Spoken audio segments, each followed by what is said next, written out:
Kung iniisip mong si Dora ang manlalakbay ay para lang turuan ng mga bata, nagkakamali ka. Si Dora ang manlalakbay ay hango sa isang napakalungkot na kwento tungkol sa isang batang babaeng Latina na nakaranas ng impyerno. Kung gusto mong malaman ang totoong malungkot na kwento sa likod ni Dora ang manlalakbay, maghanda ka dahil pagkatapos ng video na ito, iba na ang tingin mo sa kanya. Nagsimula ito noong kabataan ni Chris Gifford, ang lumikha ng Dora ang manlalakbay.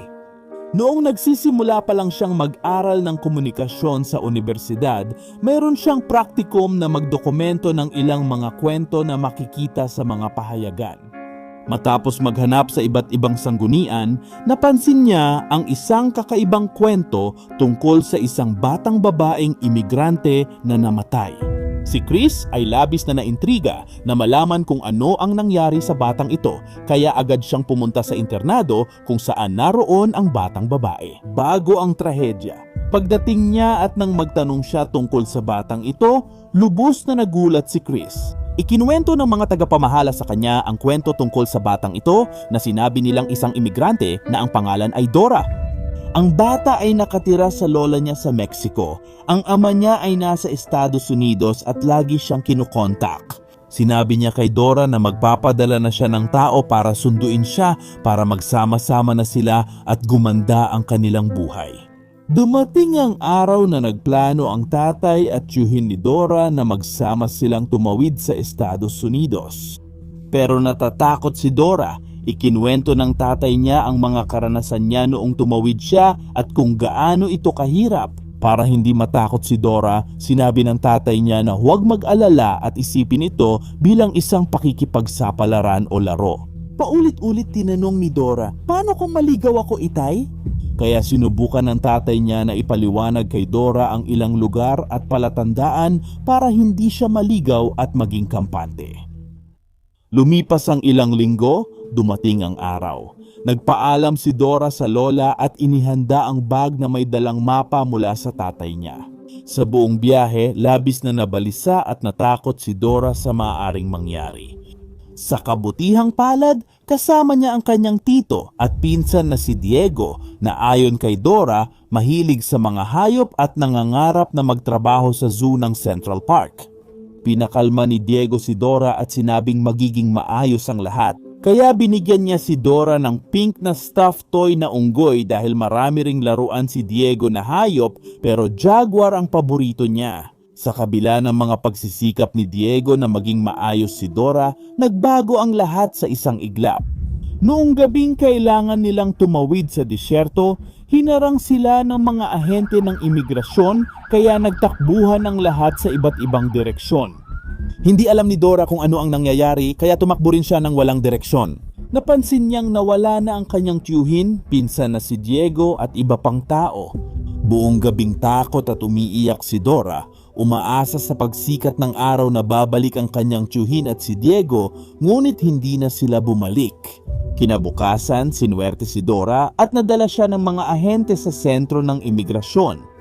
Hinahanap nila ang pamilya niya pero ang nakita lang nila sa gamit niya ay backpack, pink na unggoy at mapa. May ilang rutang walang patutunguhan. Sabi ni Dora nang kapanayamin siya, gusto lang niyang makita ang kanyang tatay. Hindi natagpuan ang ama ni Dora at walang nag-claim sa bata. At ito ay dahil nalaman ng tatay ni Dora mula sa balita na ilang bangkay ng mga imigrante ang natagpuan sa disyerto, eksaktong isang araw matapos ang inaasahang araw na sila ay darating. Nabanggit ang mga pangalan ni Cuauhtemoc at Diego Martinez. Kaya para sa tatay ni Dora, malinaw na senyales ito na namatay na rin ang kanyang anak na babae. Imposibleng maibalik si Dora sa Mexico dahil walang nag-claim. Dahil walang malinaw na lokasyon o kontak sa pamilya, dinala siya sa ampunan.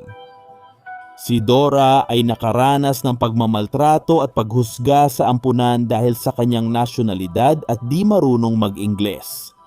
Ang tanging gusto lang ni Dora ay mahanap ang kanyang tatay kaya palagi siyang umiiyak sa ampunan. Isang araw matapos ang matinding pagmamaltrato, sinikap ni Dora tumakas at hanapin ang kanyang ama. Pero sa kasamaang palad, makalipas ang 5 araw, natagpuan muli si Dora sa disyerto, ngunit sa pagkakataong ito ay wala na siyang buhay. Ang tanging nailigtas mula sa kanya ay ang kanyang bag, ang kanyang mapa, at ang manikang ibinigay sa kanya ng kanyang pinsan.